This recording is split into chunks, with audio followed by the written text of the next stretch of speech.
when you're driving a gov car, it's entirely possible that you're going to end up with a flat. It happens to the best of us. The first thing you should do is call ARI.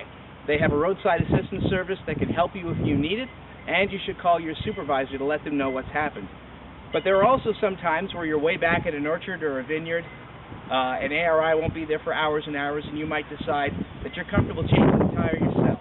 Here are the steps you should go through to get that done. Number one, turn on your four-way flashers.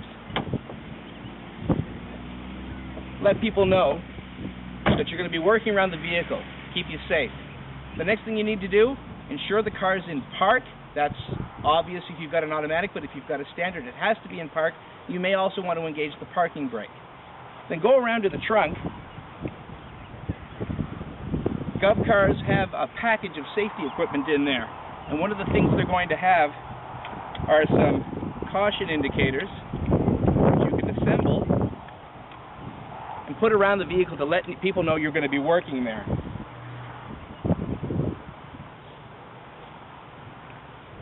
Now obviously if you're on the side of a highway and you're not comfortable doing this, don't do it. Call ARI, stay with the vehicle. But if you are off and you're comfortable doing this, you can move on to the next step, which is locating the spare. The spare is always in the trunk. There'll be variations on it, but for the most part it looks like this. Loosen the bolts that hold the tire in place. Pull out the spare. And then go back in for the jack itself.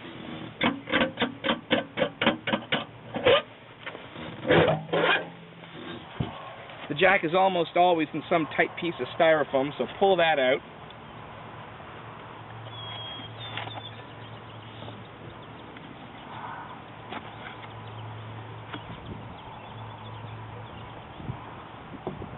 And this is where you'll go back to the car. Now, if you're on a grade, always make sure that you're steering into the grade. You don't want the car to come loose and roll off down a hill. You also want to consider chalking or blocking the tires.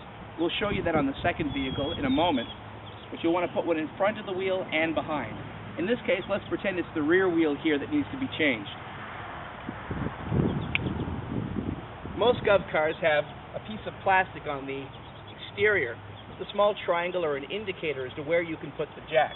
When you're feeling around underneath, make sure you don't engage the jack on the plastic or the door. You'll just tear that right off. You feel underneath for metal. It's usually a thin ridge. That's the chassis. That's where you want to put the jack. If you're on soft earth or mud, you might also consider putting wood or something underneath the jack to stop you from driving the jack into the earth instead of lifting the car up off of it. So in this case, we'll just bring the jack up a little bit, just to the point where it's about to engage the vehicle. A little more.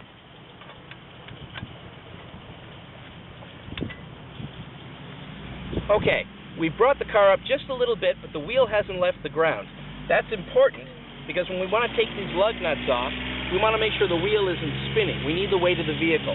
So all the jack is doing right now is securing it. Every wheel's a little different. Sometimes the hub covers up the lug nuts. Sometimes the lug nuts come outside the hubs. Or in this case, it's stranger still, we have a little plastic lug nut cover. You'll have to loosen all 5 of them, pull off the hubcap to get to the lug nuts inside. Let's move over to another vehicle where we've already got it set up. So you can see here, we've chalked or blocked the wheels to stop the vehicle from moving. We've also used a few spare pieces of wood to put under the jack, just in case. It's important to have a couple of pieces with you. Now, I've already gone ahead and jacked the wheel up. We have some clearance, and I've loosened the nuts. Once they're completely loose, we can take them off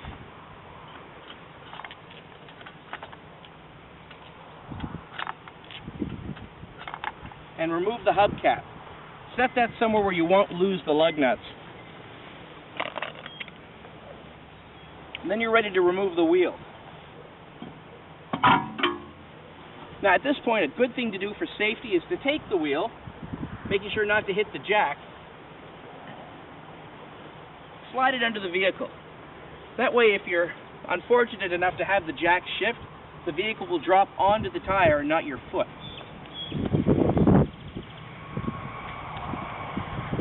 The spare obviously isn't as good a tire as your tire, so all this is going to do is get you to a mechanic, or if you're nearby, get you home. You can't continue your day on a spare tire.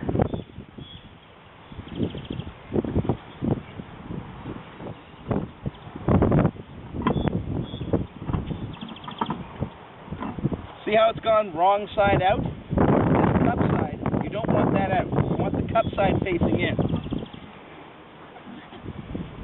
Just check for your valves.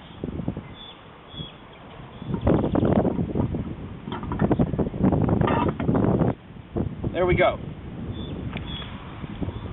Get your lug nuts back, then put them on finger tight.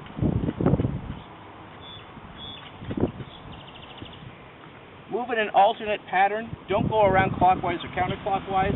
Skip one.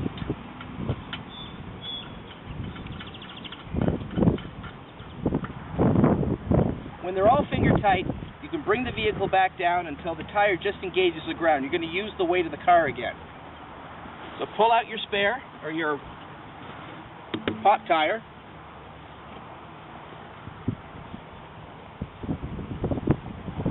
That's good.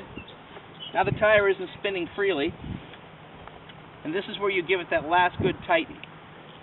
Again, alternate nuts. Righty-tighty, lefty-loosey.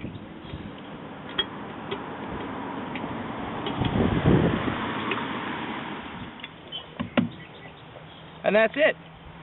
Take out your jack, take your old tire, put it in the trunk, retrieve all your gear, turn off your four-way flashers, and get to a mechanic.